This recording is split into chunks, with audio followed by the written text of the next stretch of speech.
¿Por qué? Porque los pacientes que llegan con este tipo de patología de emergencia prácticamente se mueren en un periodo mínimo de 5 horas, 6 horas. Entonces hay que tener mucho en cuenta cuál es el manejo adecuado del tipo de pacientes. Voy a hacer obviamente un recordatorio, como que un reflex para todos ya deben saber, este cambio ya lo han llevado, ¿no?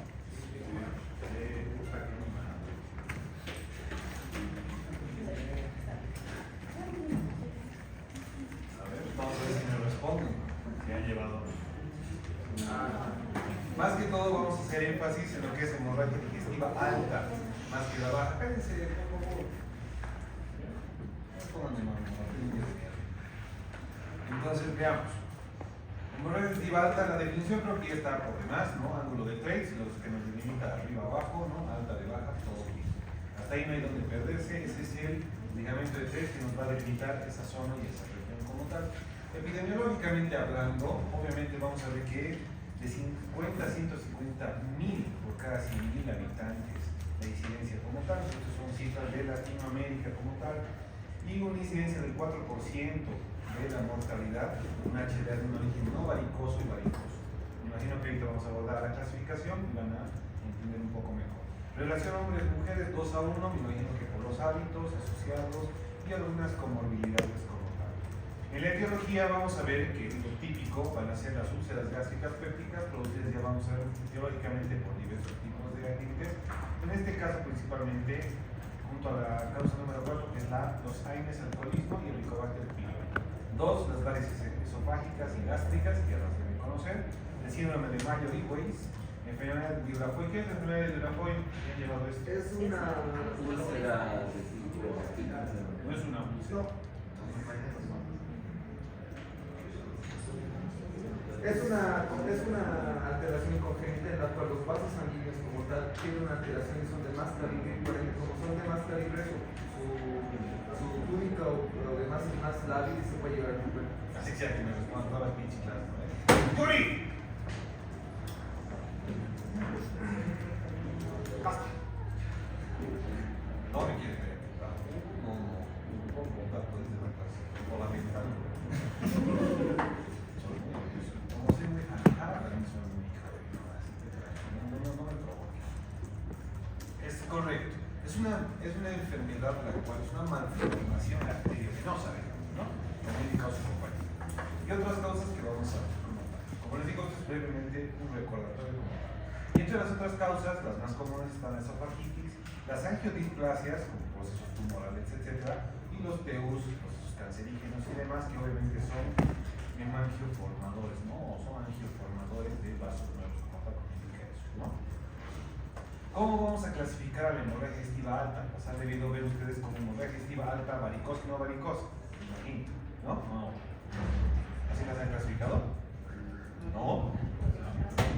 ¿Cómo les han enseñado? ¿Cómo clasificar? Hay clasificaciones visible, no visible, alta, baja, alternativa.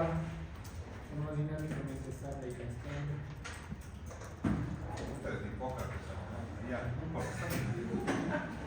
¿Cómo vamos a clasificar?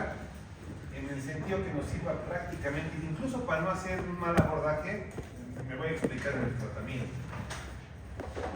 Hemorragia digestiva alta, varicosa y no varicosa. Aquella que tiene varices y aquella que no tiene varices. Me voy a explicar ahora. Fácil.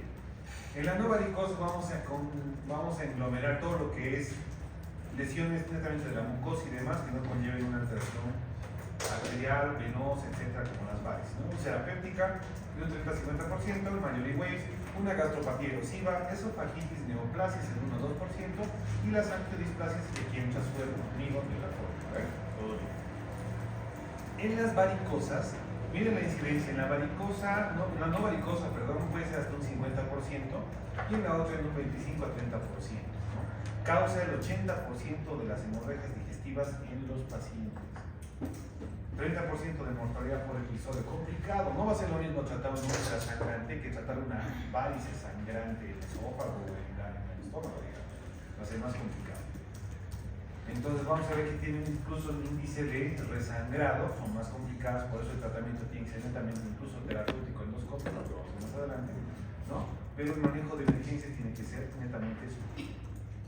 Para hablar rápidamente de la no varicosa, y no aburrirlos, obviamente vamos a ver que esta realmente se va a autolimitar. Un sangrado de una úlcera duodenal, gástrica, ya sea por AINE, sea por helicobacter y demás, o sea, algo crónico, realmente tiende a autolimitarse. A veces este tipo de úlceras clínicamente en el paciente nos va a demandar una situación un poquito crónica, ¿no? Es un paciente anémico crónico, es un paciente que hace tiempo tiene esta lesión y qué laboratorio sería bueno pedir para este tipo de pacientes, fuera del hemograma y todos esos mapas. ¿Qué laboratorio? Me estoy adelantando obviamente al diagnóstico, pero ¿qué laboratorio sería esencial para que entendamos después? ¿Qué deberíamos pedir? Sangre por teneses. Sangre oculta en eso, ¿no? Entonces dice positivo A. Este paciente sangre relunda del tubo gastrointestinal. Entonces tendría que ver con los estudios correspondientes con el gastro, con endoscopía o colonoscopía, obviamente dónde es el sangrado. Entonces se autolimita en un 90%, afortunadamente, pero con un buen tratamiento como tal. Y continúa el sangrado, ¿no? En un 10 a un 15% por expresión. Úlceras gástricas, no sé, la imagen se ve, creo que decentemente, creo, en la tele, ¿no? Que son esas lesiones blanquecinas y demás. Obviamente ustedes en gastro van a llevar más a fondo, ¿no? La clasificación de Los Ángeles, la de Saquita, ¿no? En cáncer, lo que es Bowman, Forrester, etcétera, etcétera. Entonces, muy interesante. Y aparte es muy didáctico que lo lleguen a aprender en cuanto a úlceras gástricas como tal. Como antecedente va bien. Entonces, es el mayor porcentaje de sangrado como tal. En las primeras causas hemos visto que están alcohol, AINES e incluso helicobacter pylori. No obstante, podemos, entre otros agentes, abocar a urgencias, puede haber incluso perforaciones gástricas, ¿no? Pues lesiones, traumas abdominales. Estoy poniendo en otras causas al final, que a la final igual nos pueden provocar un HDA, fuera de un peritonismo, etcétera, etcétera. ¿Qué tendríamos que hacer, obviamente? ¿No? Una ligadura después. Eso es tema de gastro como tal. Un divertículo de esófago, sé que no se ve muy bien. ¿Un divertículo qué es? Como una invaginación de la pared, ¿no? Una debilidad de la pared que provoca una invaginación o a veces una protrusión como tal, un divertículo. Que a veces hay mucha diferencia entre lo que es, por ejemplo, un pólipo. Pólipo, divertículo, a veces realmente casi lo mismo, ¿no? Divertículo más que todo, ¿no? Por eso hablábamos del divertículo de Meckel, ¿no ven? Eso está, ¿dónde? Anatomía, ¿no? Que a veces la falsa apendicitis, ¿no? La apendicitis lado izquierdo, posibilidad izquierda, hay un divertículo a veces ahí, divertículo de Meckel. ¿Nunca lo han escuchado? Eso es igual congénito. Sí, igual, es algo, ¿no? Es algo aberrante, así como. Unión del intestino con el cordón umbilical. Más o menos, ¿no? Aproximadamente 2 centímetros. A lo que quiero llegar es que veamos que todos este tipo de lesiones se pueden llegar a complicar, porque puede ser que algún día ustedes a emergencias o que trabajen algún día en el lugar, agarren y lleguen ya con un reporte endoscópico, ¿no? Y te digan, no sé, pólipo, divertículo de tanto, por tanto, presencia de sangrado leve, tanto. Entonces tú tienes que tener la magnitud de que tal vez en un 25 a 30% estos divertículos, por ejemplo, se complican. Entonces tú tienes que prever, de eso se trata, prever, accionar antes de. El Myeloid Waste ya sabemos cómo es, ¿no? El desgarro de la mucosa, ese tipo de lesión que está asociada a múltiples estados nauseosos, vómitos, que en nuestro medio es frecuente, ¿no? Frecuente les digo por qué. Yo les pongo un ejemplo. Hemos detectado la otra vez un paciente con un síndrome ictérico obstructivo. Típico, ¿no ves? Está obstruido el colédoco, bla, bla, bla, bla. Una paciente de larga data crónica con cole. ¿Qué viene la paciente? Cólico, náusea, vómito. Se le hace la endoscopía y casualmente se halla un Myeloid Waste. Pero la paciente no tiene un trastorno bulímico, no tiene nada. Entonces simplemente es por su patología de base, ¿no? Entonces, muy importante. Y los tratamientos, no me voy a adelantar, ¿no? Cuando hablemos de medidas generales, ahí lo vamos a hacer todo bien. Una estenosis esofágica en un 15-20% de las complicaciones como tal. Radiológicamente, que hay un signo bien interesante, 2 signos radiológicos, obviamente tal vez no los conocen, ¿no? Que es el signo de la punta del lápiz, ¿no? Que se forma, han debido llevar en gastro la acalasia, imagino, ¿no? Que es la acalasia, ¿sí? Bueno, ¿no? Acalasia, ¿no? Se llama signo de punta del lápiz o la cola del ratón, le llamamos, ¿no? Es un signo radiológico, donde es como un lapicito, ¿no? Y se ve la acalasia o la estenosis esofágica como tal, que a veces puede estar asociada a algún tipo de lesión, ulcerativa, etcétera, como tal. De las más típicas en nuestro medio, ¿no? Las gastropatías, ¿no? Si bien cuando les preguntaba cómo sindromáticamente englobamos a un paciente gastrópata, ¿no? Les había dicho claramente que podemos asociarlo a un síndrome ulceroso péptico, ¿no? Lo típico de un síndrome ulceroso péptico es una gastritis crónica, una gastritis aguda, úlcera gástrica, úlcera duodenal y por último, no final, no menos importante y peligroso, el cáncer gástrico, ¿no? Entonces son 5 patologías que nos van a asociar múltiples síntomas similares y en la diferencial, la única que yo podría ver un diferencial clínico va a ser en las úlceras, la duodenal y la gástrica. En el resto tendrá que ser un hallazgo más endoscópico o normal. Este tipo de gastropatías petequiales, antrales y demás, igual me dan sangrados a veces muy leves, en los cuales nosotros tenemos que ser muy sutiles para pedir los laboratorios y exámenes complementarios correspondientes, ¿no? Sangre puteneses, vamos a hacer conteos de hemoglobina, conteos de hematocrito, etc. Y obviamente la clínica van a ver responderá mucho en el paciente, es un paciente pálido, es un paciente. En las gastritis hemorrágicas, aquí viene todo lo que les he dicho de lo que son las clasificaciones que ustedes me imagino que ya las han llevado, entonces no hay mucho que decir. En las úlceras gástricas, obviamente, ¿no? El diagnóstico es netamente endoscópico. Clínicamente nos puede dar mucha confusión en la urgencia. ¿Por qué? Porque un dolor abdominal, ustedes se han dado cuenta que ustedes, la mayoría que ha ido a práctica, por lo menos ha tocado 2 o 3 veces un dolor abdominal, ¿no? Que es de la incidencia más alta en la emergencia, el dolor abdominal. Entonces el abdomen a veces puede ser una clínica muy sutil y muy dirigida versus una clínica muy inespecífica, ¿no? Entonces a veces es bien complicado y decir, ¿será úlcera? ¿Será colon? ¿Será su páncreas? ¿No? Porque este paciente tiene dolor, náuseas, vómitos. Entonces en la clínica gastrointestinal realmente es lo típico, ¿no? Entonces por eso les digo, cuando me dicen a mí, doctor, tiene una úlcera gástrica, ¿cómo le has diagnosticado? Tiene dolor en el epigastrio. ¿Por qué no una úlcera duodenal que igual refleja el dolor ahí? O sea, clínicamente, ¿cómo las has diagnosticado? Netamente, los diagnósticos de este tipo, cuando son dirigidos, ¿no? Tienen que ser endoscópicos. Nadie tiene ojos endoscópicos, ¿no? Lo único clínico que me puede llamar la atención es lo que les han debido enseñar en gastro, ¿no? Yo como alimento, me duele úlcera gástrica. Me duele como alimento, se me cesa el dolor, úlcera abdominal. Es la única diferencia clínica que yo puedo diferenciar entre una úlcera gástrica y una úlcera duodenal. No puedo saber si tengo cáncer gástrico, a menos que tenga hematemesis, tal vez, me llamará la atención, ¿no? Etcétera. Cáncer gástrico, como digo, es más complicado, es más sangrante, el riesgo vital es importante y las recidivas de sangrado son cada vez mayores. Otro ejemplo de cáncer gástrico, no se puede ver muy bien. Y su famoso diulaform, ¿no? Es un vaso sin mucosa aberrante, como mencionó su compañero, y obviamente a veces este tipo de manejos es netamente especialista. Imagínense que les toque una hemorragia digestiva cuando vayan a la provincia.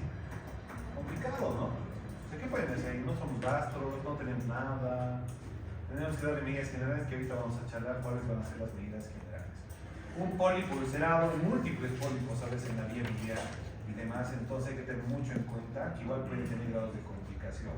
Realmente sé que hay pólipos en lo que es estómago, a veces esófago, perdón, pero lo más característico de los pólipos es a nivel colon, ¿no? Cuando nos provocan un HDV, una hemorragia digestiva baja, ¿no? Con la poliposis cerebrofamiliar, por ejemplo, que es un tipo de patología congénita, ¿no? Etcétera. Y la úlcera duodenal es de menor sangrado, es de menor dolor, eso sí es igual otro grado característico, que es un poco menos dolorosa que la gástrica, y el tip que les he dado, al alimento cede el dolor. Esa es la única diferencia clínica. Alguna vez algunos de ustedes tal vez, ¿no? Me duele el estómago, no debe ser de hambre, ¿no? Agarras, comes y te pasa el dolor. No es que hayas hecho magia, tal vez tienes una úlcera duodenal, entonces mucho ojo con eso. Y obviamente, ¿cuál creen que sea el factor etiológico de tener mucha gastritis y úlcera, fuera del estrés que ustedes pobres tienen? Fuera de la dieta.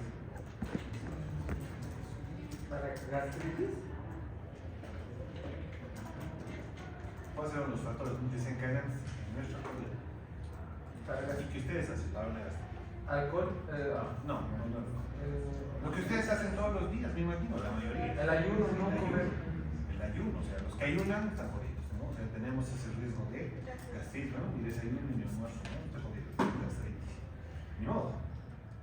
Continuamos. Hemorragias altas, estas ya son varicosas. Vamos a ver que el manejo, ¿por qué les quiero mostrar esto? Porque van a ver que aquí hay una contradicción. Estoy seguro de lo que les han enseñado en gastro. Vamos a ver. Varices esofágicas, ¿no? Aquí vamos a ver una clasificación bien interesante en las que tenemos con varicosa. Existe hemorragias digestivas altas varicosas, se subclasifica con hipertensión portal, sin hipertensión portal.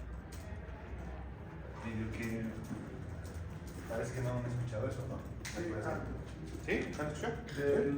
de las úlceras se supone. Ahí tiene el borrador, una chompa, una chalina, ¿no? Perfecto. Un pedacito de papel.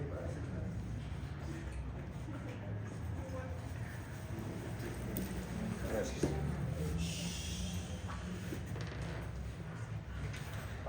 Después que preguntes en el examen, ¿qué? ¿Cómo? ¿Qué? ¿Qué? Eso no había, profe.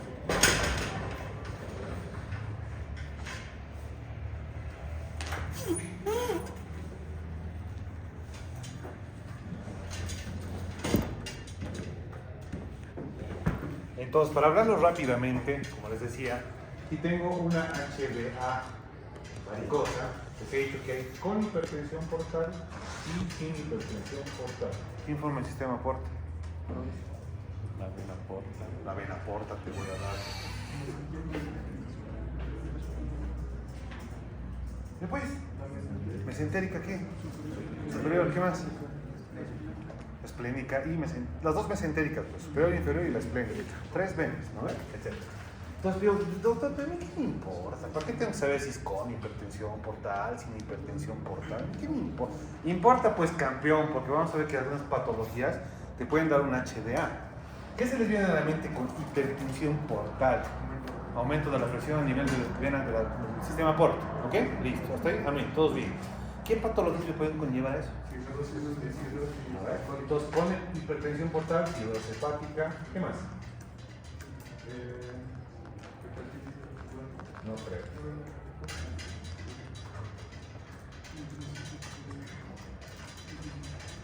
Un síndrome o la citis, por ejemplo. ¿No? Síndrome acítico. Tal vez una enfermedad que ha sido con la ICC demasiado descompensada, digamos, porque tiene patomegalia, ¿no? ICC, etcétera, etcétera, etcétera.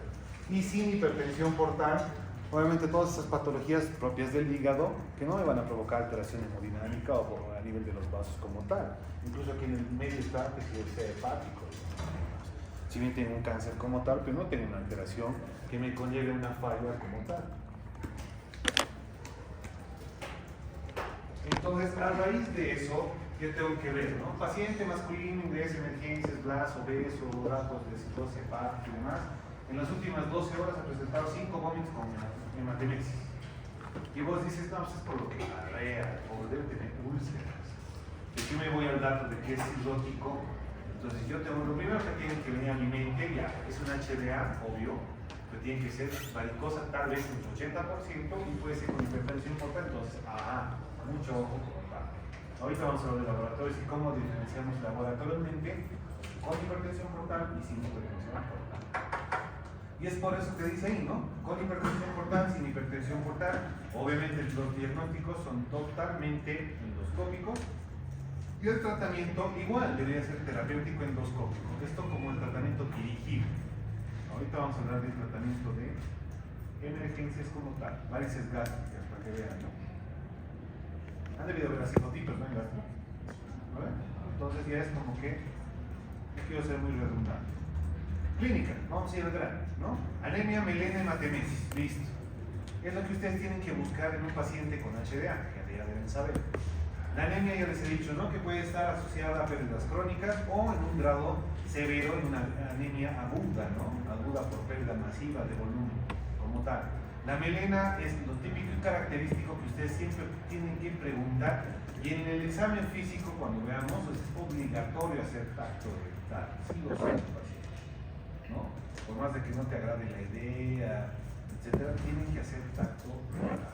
Y la hematemesis, que a veces suele estar presente o no, no siempre es regla, ¿no? Y la característica del vómito, obviamente, dependiendo la vía, obviamente si es hemorragia alta, obviamente suele ser hemorragia con una coloración rojo rutilante, ¿no? Hematemesis con ese tipo de contenido. ¿Qué tal si será una hematemesis más oscura y demás? ¿Será de vía digestiva más baja? Puede ser melanemesis. Puede ser, ¿no? Entonces eso tienen que ustedes tomar en cuenta. Por eso la clínica es bien importante y los hallazgos clínicos son muy, muy, muy importantes. Este otro tipo de vómito con contenido, solo dice vómito en borra de café, que simplemente es el contenido de una sangre digerida, ¿no? Por ácido clorhídrico y demás. Es un vómito que tiene como restos hemáticos, para que me entiendan, no es rojo rutilante. Y la famosa hematoquesia, ¿no? Hematoquesia que a veces se puede confundir con un HDV, ¿no? Que a veces es más característico de un HDV, pero a veces en estados agudos, ¿no? Puede haber este tipo de características, ¿no? Y sirve justamente para eso. El diagnóstico netamente lo vamos a hacer mediante análisis y los antecedentes patológicos en este caso sí son muy relevantes, ¿no? Tienen que preguntar todo, ¿no? Hábitos tóxicos, alcohol, AINES, drogas, no sé, etcétera, todo lo que ustedes se les venga a la mente en cual pueda relacionar una lesión de la mucosa y demás, ¿no? Que conlleve un HDA. E incluso si ha sido tratado previamente por el Helicobacter pylori, todos esos antecedentes son muy importantes. Semiológicamente, ¿qué es lo que tendríamos que encontrar en este tipo de pacientes? Palidez de piel y mucosas, ¿no? Es importantísimo evidenciar eso en el examen clínico. ¿Tendría que ver llenado capilar? Sí, tengo que ver llenado capilar. Tendré que ver conjuntivas tarsales, hacer presión, lesión, ¿cómo se llama esto? Llenado capilar en región de tenar hipotenar, ¿no? Por favor, eso sí o sí háganlo ahí, ¿no? Y tal vez buscar ciertos estigmas, buscando tal vez una patología de base, ¿no? Las telangiectasias, en una cirrosis, qué sé yo. Lo que tenga que conllevar a una patología de base, ¿no? Como indica en el ejemplo, ¿no? Buscar daños vasculares, eritemas palmares, ascitis, hepatosplenomegalia, circulación venosa colateral. A veces la circulación es bien interesante porque en la bibliografía o en los libros nos agarran y nos muestran bien marcadas unas venas, ¿no? Así en el abdomen y demás. Y a veces en la vida real no es así. En la vida real son como que pequeños vasitos chiquitos que casi a veces ni se los ve, tendrías que acercarte un poco al abdomen, etc. Eso es circulación colateral, eso ya es un dato de hipertensión portal y demás, muy importante. Como les iba adelantando, el tacto rectal es obligatorio, ¿no? Y aquí hay algo que es bien interesante que he puesto ahí. Sondaje gástrico, o nasogástrico como tal, ¿no? Dice que no debe utilizarse en sospecha de síndrome de Maillot-Weiss, el traumatismo de sondaje puede ocasionar falsos positivos, etc. Han salido nuevos estudios y para los profesores, como los que yo he tenido, nos decían que obligatoriamente teníamos que sondear este paciente.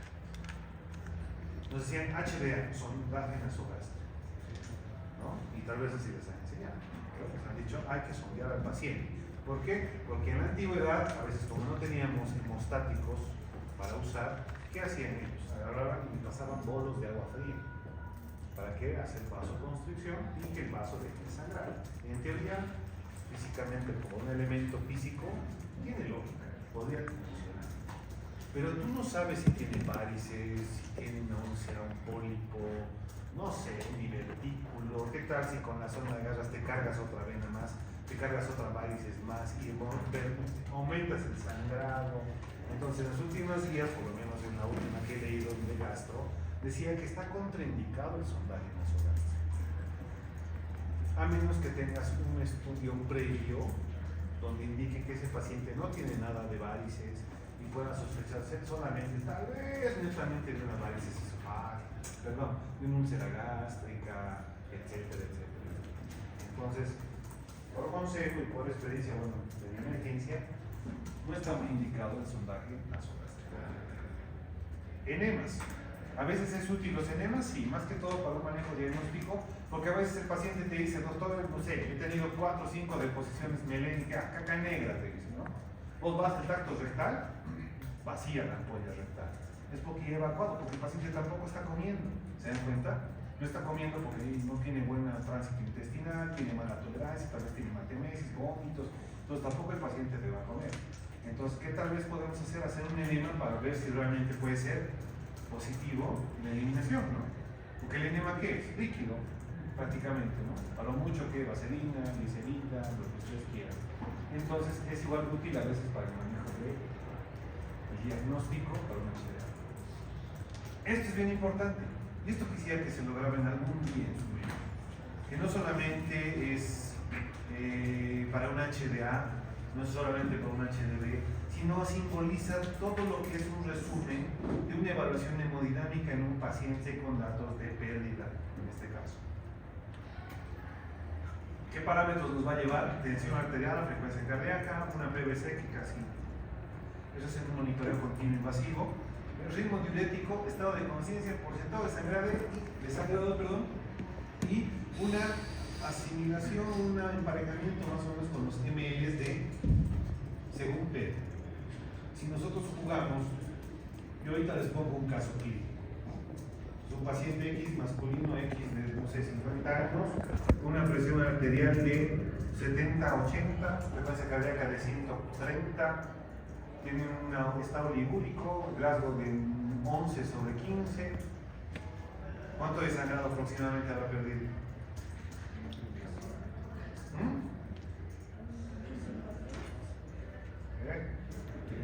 ¿Será leve, moderado, grave o masivo? Ok, leve. Grave. Pues ahí, grave. Jueguen al match, ¿no? Va a ser grave. Si la presión estoy diciendo 70, 90, frecuencia cardíaca 130. Entonces, ustedes tienen en mente por lo menos estos parámetros, son parámetros. Yo ya voy a saber el grave indicador de a qué me voy a enfrentar. A esta valoración con pérdida sanguínea grave, que se le pondré 1000 de líquido, ¿va a estar bien? No. ¿Le tengo que poner sangre? Sí. Entonces, de ahí tiene que salir mi criterio de urgencia. ¿Cuánto de volumen le voy a dar? Le voy a dar antidiuréticos, le voy a dar IVPs, le voy a dar qué no le voy a dar, qué es lo que voy a hacer. Entonces acuérdense, ya les he dicho, y hasta el día que se largue en este semestre de urgencias 2, les voy a decir que los signos vitales nos dicen absolutamente mucho de un paciente, nos da muchísima información, mucha información. Entonces no se olviden, cuidado en el examen, buena idea, ¿no? Con el paciente fulano de tal, con tal pérdida, tal signo vital, diagnostique qué tipo de evaluación de pérdida sanguínea. Ah, leve, B, moderado, ¿no? Y después ponen todo.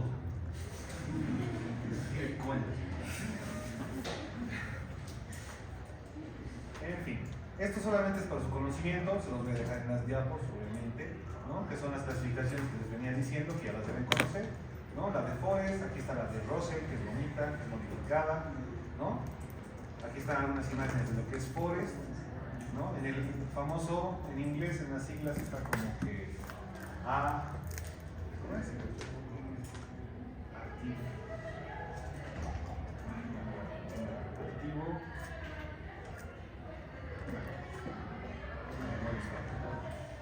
En fin, ¿qué contraindicaciones nosotros tenemos que ver o qué indicaciones, perdón, para una endoscopía?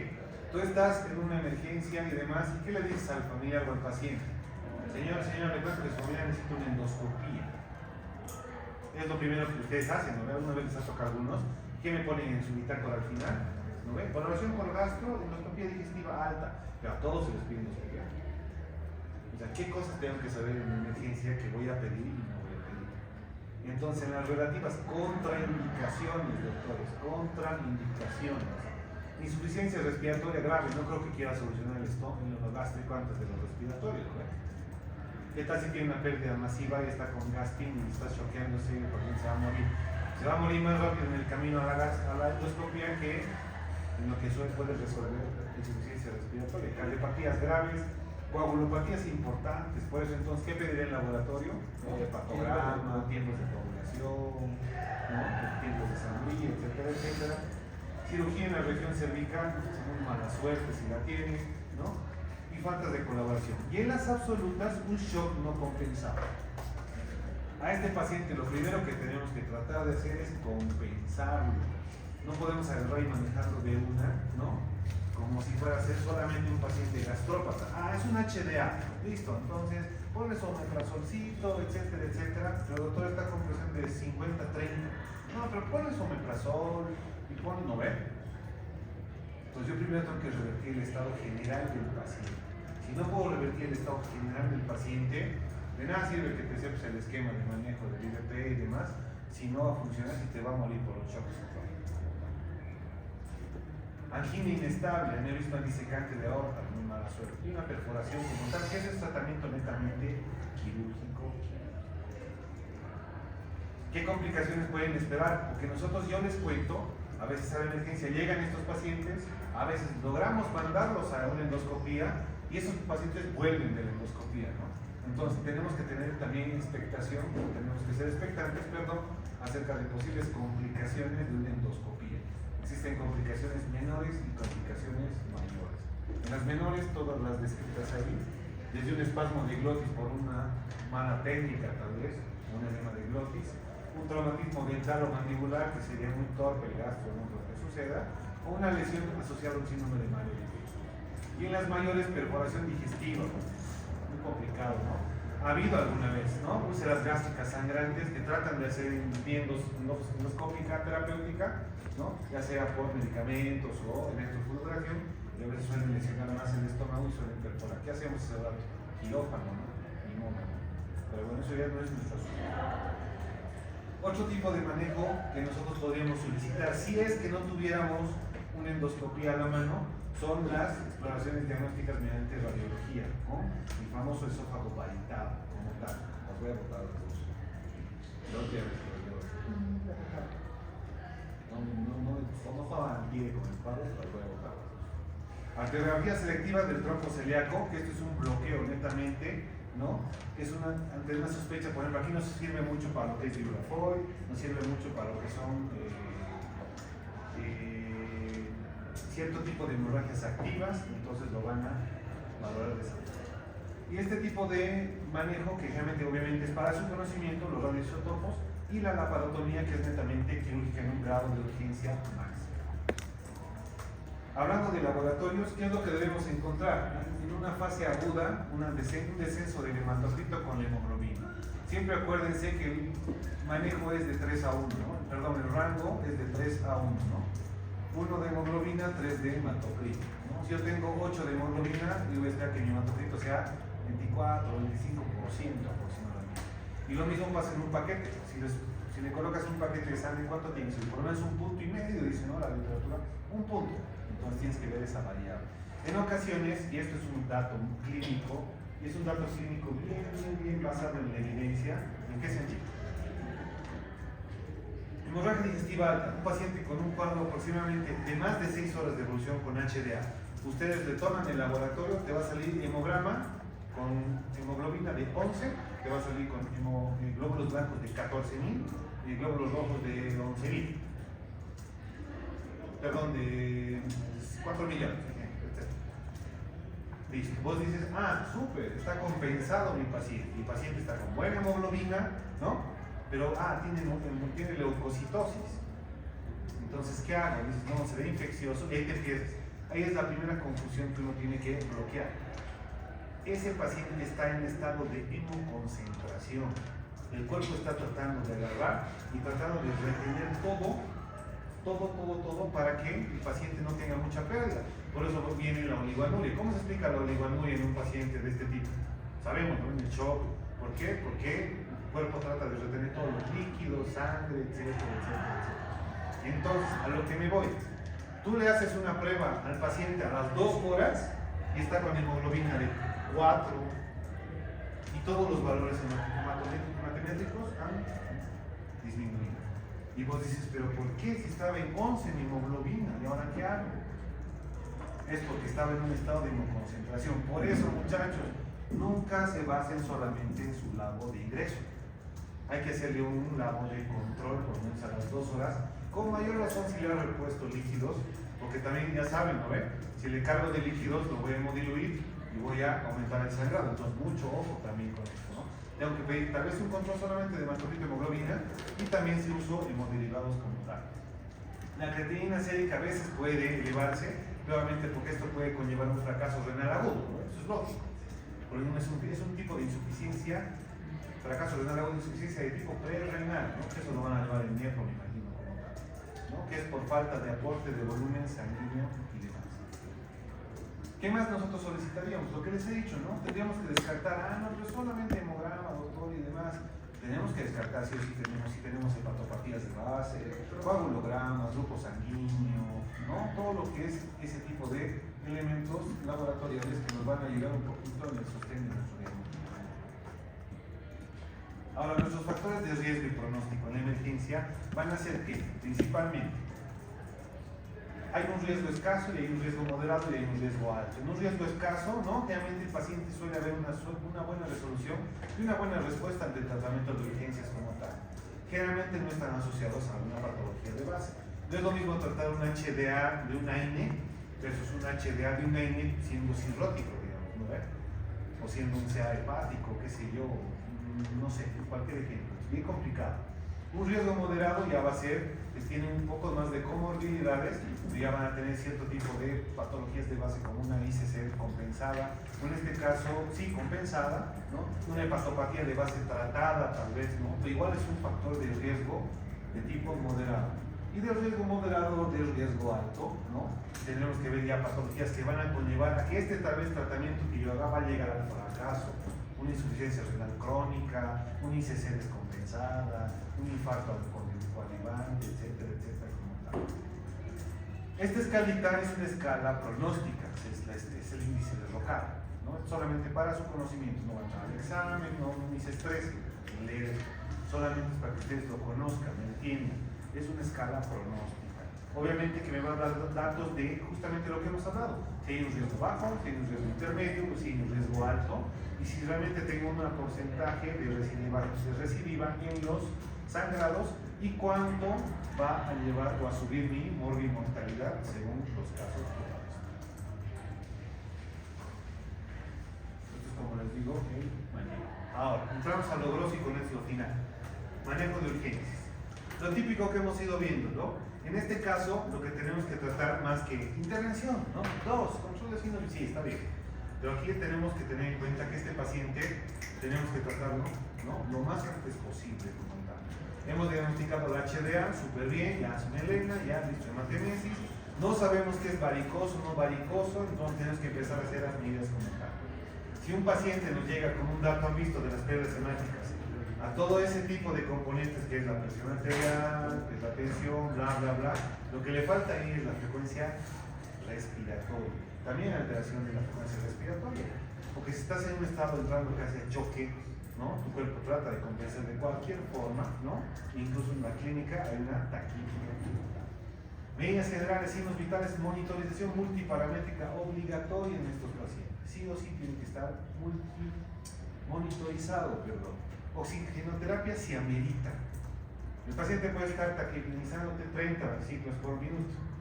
Luego hacía oxígeno a 5, a 10, a 20, ya sabe manejar oxígeno, ¿no? Todos ya saben manejar oxígeno. Entonces, vamos a ver que si realmente, doctor, pero está saturando 95. Entonces, el paciente solamente está taquipnizando por el estado general, entra en shock y demás. Pero no es por una patología base respiratoria, sino que es secundario al estado de choque. ¿Me dejo entender? ¿Cierto? Ya. Reposición de volumen y restauración de la presión arterial. Aquí lo que tenemos que jugar siempre es con la PAM, ¿no? La PAM tiene que estar arriba de 60 por lo menos. Ya les he dicho, aquí la cuestión no es encharcar al paciente, ¿no? No es agarrar y ponle 4000 de volumen. Pero doctor, es que el requerimiento dice, este paciente pesa 80 y le toca 4000. Pues sí, claro, cambió. Pero le tocará sus 4000, el requerimiento va a salir 24, ¿no? Pero no le va a tocar 4000 en una hora, ¿no? Lo voy a hemodiluir y lo voy a terminar de matar, porque tal vez tiene un sangrado activo, entonces mucho ojo. Entonces simplemente vamos a jugar con lo que ustedes ya saben. Las cargas, esperar que no entre un shock refractario y esperar que ese choque se contenga con volúmenes de líquidos. En todo caso, lo aconsejable sería poner una vía A, una vía B, la vía A de líquidos, la vía B tal vez hacer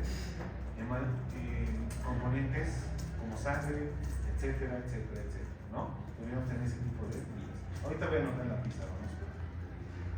Y incluso dice acá, ¿no? Una vía venosa permeable, considerar 2 vías. Y esta es la pregunta que siempre les he lanzado. ¿Qué es mejor, un catéter venoso central o 2 vías de alto calibre? ¿No? Mejor 2 vías de alto calibre, ¿no? Una bránula. ¿Qué bránula sería, doctor? ¿Qué número de bránula es una bránula de buen calibre? 12. No, 12 te acepto, sí, pero es un palillo esa bobada, ¿no? Es como cuando sacan sangre, ¿no? Que se pasa, ¿no? 22 es pediátrica. 14, 12. 12 a 16, ¿no? Son buenas bránulas, ¿no? Hasta eso tienen que conocer, porque no solamente decirle, licenciada, canalizar. Ya, doctor, ¿con qué vía? Así te pregunto, ¿con qué vía? Ya ponle esto. Y si le dejo el libre albedrío a mi enfermera, tal vez mi enfermera va a agarrar y le va a decir, le va a poner una bránula 20 o 22. Y yo estoy boludeando ahí, ¿por qué no entra la solución? No sé, doctor, es que apenas la vena, no es apenas la vena, es el calibre a veces de la vía como tal. Entonces, hasta eso tenemos que saber. Dos vías con un acceso venoso de buen calibre como tal. Y el balance hídrico tiene que estar asociado al volumen diurético, ¿no? Si hemos visto que en el choque va a estar oligoanúrico, pues si hacemos buena reposición, tenemos que sondear al paciente, ¿no? Entonces, en las líneas generales, ¿cuál sería una indicación si es de moderado grave? Sondaje vesical. Para control de ingeridos eliminados, en este caso de lo que es la diuresis constante, que entra en la estimación de pérdidas. El requerimiento basal, que ya saben, solamente es un breve recordatorio, ¿no?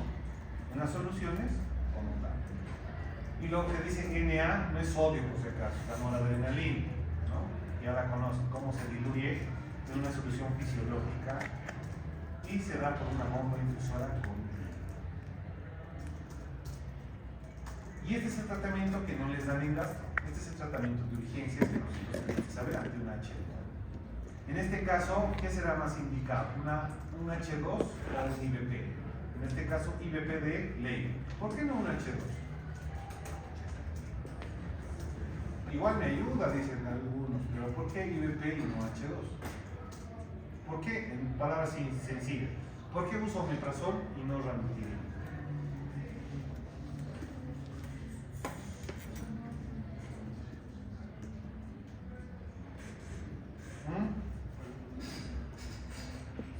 Como ustedes aman la farmacología, sí, en el examen de alto fármacos, ¿qué van a hacer? Vamos a ver, quitaré los fármacos. ¿Sí?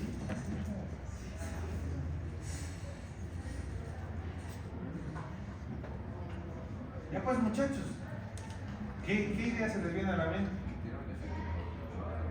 Es la primera palabra que quiero que eliminen de su pinche vocabulario. Ni los H2, no, está bien, te corrijo en buena onda. Ni los H2 ni los IPPs, eliminen esa palabra. Señora, le estoy dando un protector gástrico. ¿Cuál protector gástrico? No existe eso. Protector gástrico puede ser las sales de bismuto, puede ser el hidróxido de aluminio en jarabe, ya tiene que ver una película protectora, digamos, el sucralfato, el omeprazol, los IPPs y los H2 no son protectores gástricos. Uno es inhibidor de la bomba de protones. ¿Cuál es el fenómeno fisiopatológico? En el estómago. Tienes una úlcera gástrica. Hay secreción de ácido clorhídrico. ¿Qué es lo que lesiona más tu úlcera? El mismo ácido clorhídrico. ¿Qué hace la bomba de protones? Intercambia hidrógeno con potasio. Se une ese hidrógeno libre al ácido clorhídrico. Vuelve un ácido más débil. Cosa de que el pH ácido lo vuelve más alcalino. Entonces, por ende, la úlcera ya no tiene mucha lesión por el ácido. Entonces, ahí está el efecto de lo que es los IBPs. Por la otra parte, los H2 son a nivel de los receptores de histamina, como tal, en las células parietales oxínticas. Manejan sí la secreción de lo que es ácido clorhídrico, pero no o sea, ¿cuál es el efecto uno, beneficio del otro? Que, por ejemplo, los IBPs, ¿no? Disminuyen el grado de agresividad, si me dejo entender, del ácido clorhídrico. En cambio, los H2 no. Entonces, por eso de ley podemos usar los IBPs. Ahora, ¿cómo se usa, doctor, los IBPs? Así, campeón. Tenemos que hacer una dosis de ataque y una dosis de mantenimiento. Cuidado que venga un HDA, pasar de 40 de omeprazol, ¿viste esto? No, totalmente fallado, mal. O sea, estás equivocado en tu manejo, no es así. ¿Cuál es el manejo? Omeprazol IV 80 miligramos en bol, ¿no? Dosis única. Y a la par, en una vía, como indica ahí, tengo que diluir 200 miligramos de omeprazol, que son ¿cuántos frascos? 20, no, de 10. No, 5, ¿verdad? 5 por 4, 20. Tenemos ahí 200 miligramos. Entonces son 5 frascos diluidos en una solución. Ahora, doctor, ¿qué solución uso? No sé qué usar. Hay unas reglas según la biodisponibilidad del omeprazol y sus compuestos activos y demás. Si no tienen de otra, mezclenlo con cualquier cristaloide, ¿ok? Pero de preferencia, si su paciente no es diabético, mezclenlo en dextrosa. Porque la dextrosa no tiene electrolitos y el omeprazol con los electrolitos se precipita y pierde mucho su función. Entonces, mejor una solución que no tenga electrolitos, en este caso una dextrosa al 5, digamos, ¿no? Entonces yo puedo mezclar estos 200 miligramos en 500 ml de dextrosa y pasarlo a 8 miligramos hora por bomba infusora continua también. Lo mismo que hacemos con la nora, ¿no? Lo mismo hacemos con el omeprazol. Eso es para 24 horas. Entonces, esos 8 miligramos por hora va a estar goteando. Entonces me va a dar una dosis de mantenimiento. ¿Se dan cuenta? Entonces, he hecho dosis de ataque, dosis de mantenimiento. Por eso está entre comillas, protectores de la película gástrica, podré dar. Realmente estos pacientes está a priori dejarlos en peor, ¿no? Porque no creo que les des agua, amor y demás. Está en un estado emético, ¿no? Nauseoso y demás. ¿Qué tal si le provocas náuseas, vómitos, peor, más lesiones, más complicaciones? Por eso hay que tener, ¿no? Tino para esto. Hidróxido de aluminio, bismutol, ya puede ser en casos de un HDA estable, ¿no? Con datos de sangrado leve, que no tenga mucho riesgo vital, etc. Tal vez sí podemos usar. Y obviamente el tratamiento como tal debería ser mediante lo que es, coadyuvante con la transfusión de hemoderivados como tal. Como dice ahí, régimen cero de alimentación se refiere, ¿no? Obviamente tendríamos que ver si el paciente es un caso leve, sí vamos a hacer después una alimentación precoz como tal. Y la sonda nasogástrica, les vuelvo a repetir, que no es de... ¿Ok? Prendan la luz, por favor. Por favor.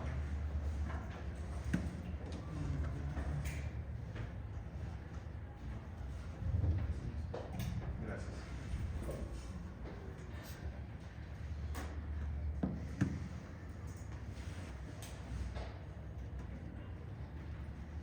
Entonces, vamos a jugar con un manejo así, 2, 3.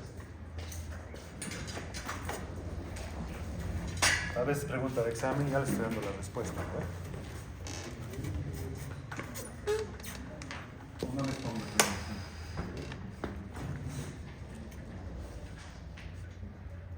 entonces, nuestro paciente con H, 1. Sus medidas generales, lo que hemos visto, ¿no ve? Oxígeno, reposo, obviamente NPO, obviamente aquí va nuestra monitorización. ¿Por qué estoy haciendo esto? Porque van a tener confusiones seguro aquí en la solución. En mis soluciones, primer punto. Entonces, ¿qué parámetros tengo que tomar en mis soluciones? Uno tiene que ser mantener mi volumen, ¿cierto? ¿No ve? Y otro tiene que ser evitar o disminuir o ayudar al HDA. Son 2 puntos que puedo hacer. Y no lo voy a poder hacer solamente con una vía, con una solución. ¿Se dan cuenta? Entonces, ¿cuál sería una buena indicación? Pues yo pongo aquí uno, ¿no? Voy a poner vía A. Ejemplo, vía A, voy a poner, no sé, solución Ringer lactato, ¿no? El lactato es buen ensangrado, ¿no? Que si voy a poner, no sé, 1000 ml a chorro, digamos, o a goteo continuo, dependiendo de mis signos vitales, etcétera, que les presenten en el caso clínico. Ojo, ¿no ve? Y después, no sé, continuar aquí después con otros 1000, qué sé yo, esto que sé yo para 1 hora, tal vez para otra hora. Dependiendo, les vuelvo a decir, las constantes vitales de su paciente. En una vía B, sí voy a poner aquí mi solución dextrosa al 5%, ¿no ven? Mis 500 ml más, ¿no? Mis 200 miligramos de IBP. En este caso, mi omeprazol. Y pasar a 8 miligramos hora por bomba infusora continua. Hasta ahí vamos viendo, ¿eh? La cosa se puede poner más sensual si el paciente está más jodido, ¿no? ¿Qué tal si le pongo, no sé, una vía C, no sé, paquete globular? No sé, un paquete, ¿no? Un paquete globular. En 4 horas deberíamos pasar esto, por lo menos. ¿Esto puedo pasar por vía periférica? Sí. ¿Esto va por vía periférica? Sí. Ya esto deberíamos usar ya un catéter venoso central. De ley, deberíamos usar ya un catéter venoso central, ¿no? ¿Por qué? Ya, esto tal vez lo puedo usar por vía periférica, en emergencia y demás. ¿Qué tal si el paciente se va chingando más? ¿No? Que tal vez de mi vía D puedo usar la noradrenalina, que ya saben, como amino, ¿no ve? Ya saben, a 8 igual, miligramos en 250 de fisiológico, igual por bomba infusora continua. Entonces, imagínense cómo puedo jugar yo con líquidos, o cómo debería jugar yo con soluciones. Pero obviamente les vuelvo a recalcar, cuidado que les ponga un caso leve y me claven hasta nora al paciente, ¿no ve? Tiene mucho que ver con los signos vitales, con el grado de ese cuadrito que quiero que eso sí repasen bien, ¿no? Que si hay un dato hemodinámico leve, moderado, severo o grave. De acuerdo a eso ustedes van a manejar. Obviamente esto es obligatorio, obviamente esto es obligatorio, ¿no? El tema del paquete globular no estaba como indicación de lo que es según el grado de anemia como tal. Claro, por eso les digo, de acuerdo a los años. Claro, les voy a dar los parámetros. O sea, difícil que no les den parámetro y ustedes tengan la adivinanza. Por eso, no va a ser lo mismo que les diga paciente que está con presión de 80-30, ya saben qué tendrían que hacer. Diferente que un paciente que está con 160, digamos. No creo que usen ahora, ¿no? ¿No? Y el paciente está con hemoglobina de 4, este paciente está con hemoglobina de 9. Sabemos que debajo de 8 bajamos a 100, pasamos paquete. Entonces, esos criterios ustedes ya los tienen que pensar. Y esos criterios en emergencias son así. No es como que llamar al internista a ver qué nos dirá su opinión. O sea, no mames. Ustedes tienen que pensar esto. Ustedes ya tienen que pensar esto. ¿Se dan cuenta? Entonces, aquí tal vez, ¿por qué les estoy repitiendo esto? Porque tal vez aquí van a tener confusión. Entonces, por favor, les vuelvo a repetir. Ustedes, los que no han venido a clases, su perro. ¿Ustedes pueden tener confusión en esto? No creo, porque va a ser de acuerdo a los datos que van a tener, de acuerdo a su paciente y de acuerdo a la lógica que apliquen a su paciente. ¿Estamos de acuerdo? Obviamente ya en qué sé yo, 3, en nuestros medicamentos, en nuestros fármacos, ya aquí estará pues nuestro 80 de omeprazol en bolo, ¿se dan cuenta? ¿Qué tal si les presento un paciente con náuseas, vómitos, emesis? Colocaré que si metoclopramida, ¿no? 10 miligramos, bla, bla, bla, etcétera, etcétera. ¿Qué tal si el paciente tiene dolor?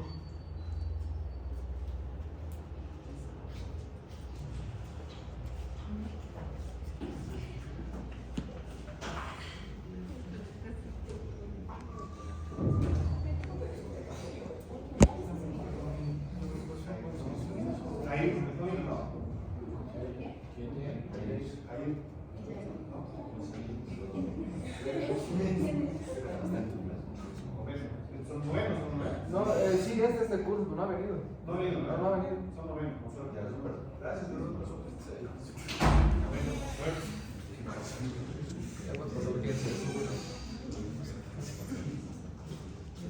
Entonces, obviamente, silencio. Los fármacos igual van a ir obviamente igual relacionados con la clínica que se presente a su paciente y cómo les llega el paciente a la emergencia. Si está con un cuadro emético, ya pues metoclopramida, ¿no? Si el paciente si está con dolor, ¿qué hago? Ahí hay una duda, ¿no ve? Ahora, ¿qué hago para el dolor de este paciente? Doctor, yo le pondría un metamizol, y el metamizol ya puede ser, pero es un derivado de, igual como un AINE, el AINE igual va a lesionar, puede ser, porque a veces hay un dilema, y eso lo vi en un artículo, decía, AINES bioral versus AINES venosos. Hay lesión gástrica, ese artículo. ¿Ustedes qué creen? Al final, el fin lleva lo mismo. ¿Qué hacen los AINES? Inhiben prostaglandinas, y las prostaglandinas sabemos que a nivel gástrico tienen su papel fundamental, ¿no? Aumenta la vasodilatación, la regeneración celular, bla, bla, bla, bla.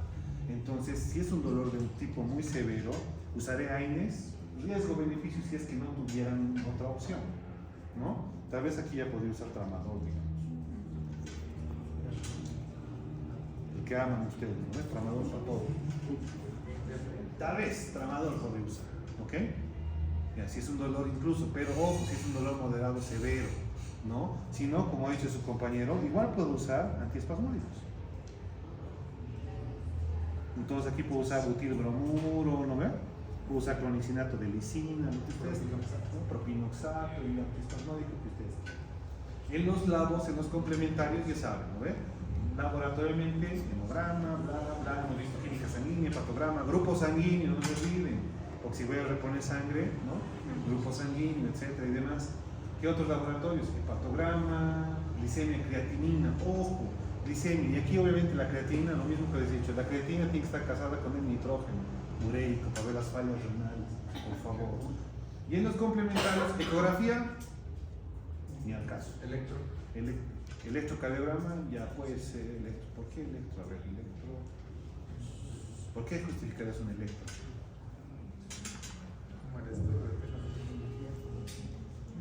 Como un diferencial de una epigastralgia, ya puede ser, ¿no?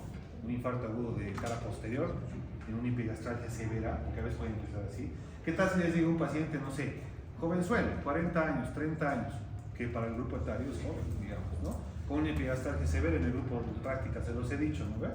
Uno de los diagnósticos secundarios principales diferenciales es un infarto de cara posterior, entonces ahí tal vez justificaría tu electrocardiograma. está bien, no hay drama. Ahora, ¿qué tal si tu paciente tiene de base una patología, insuficiencia cardíaca y demás? Dale, háganlo. Entonces, mucho también de acuerdo a la patología de base, ¿no ven? Por eso les digo, la medicina es una ciencia en la cual ustedes tienen que aplicar la lógica. Si ustedes se van a todo lo que yo digo, o sea, yo tal vez ahorita en toda la clase puedo decir 80% de lo correcto, pero tal vez me he olvidado lo 20% que tal vez ustedes lo van a leer. Tal vez, puede ser sí, puede ser no. Entonces no así, no, es que el doctor Solís nos ha dicho solamente esos medicamentos, no, ya les he dicho en la práctica que no es así, la medicina es muy relativa, no es absoluta, es una ciencia muy relativa. De acuerdo a los hallazgos clínicos, de acuerdo a lo que el paciente va, de acuerdo a cómo evoluciona. Yo les voy a presentar, tengo un modelo, y es un caso interesante, ¿no? De un paciente que ya está tratándose, está tratado y empeora, entonces yo veo su manejo, cómo va a ser ante un manejo ya instaurado, ¿no? Entonces ahí tienen que usar su cabeza, por favor, su cerebro. Y obviamente ya me pueden anotar endoscopía, evaluación por gastro, obviamente, ¿no? Pero el objetivo, ¿cuál va a ser? Estabilizar al paciente. No les daría este tema si no fuera altamente la incidencia en la emergencia. ¿Por qué? Porque el boliviano es así, ¿no? Tenemos 50 millones de hábitos malos, ¿no? Farras, comidas, ayuno, etc. Entonces HDAs hay por doquier. Así que mucho ojo con eso. ¿Alguna pregunta más? En lo que es manejo de un HDB, obviamente el HDB, a menos que sea algo muy masivo, como por ejemplo, no sé, un hemorroides, no sé, de un grado alto, 3, 4 y demás, que es sangrantemente activo, que comprometa la vida, es un manejo de urgencias que va a ser casi lo mismo, ¿no? Hemocomponentes, es estabilizar al paciente, pero es netamente manejo de color rojo, ¿no? O sea, mucho tampoco vamos a poder hacer, no vamos a poder ser muy invasivos como tal. Por eso me aboco mucho más a lo que es HDA.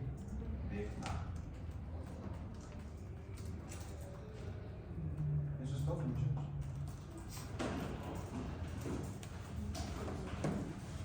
No obstante, cuando les suba las diapositivas, igual hay unas cuantas, varias, de HDB, que eso puede ser para su uso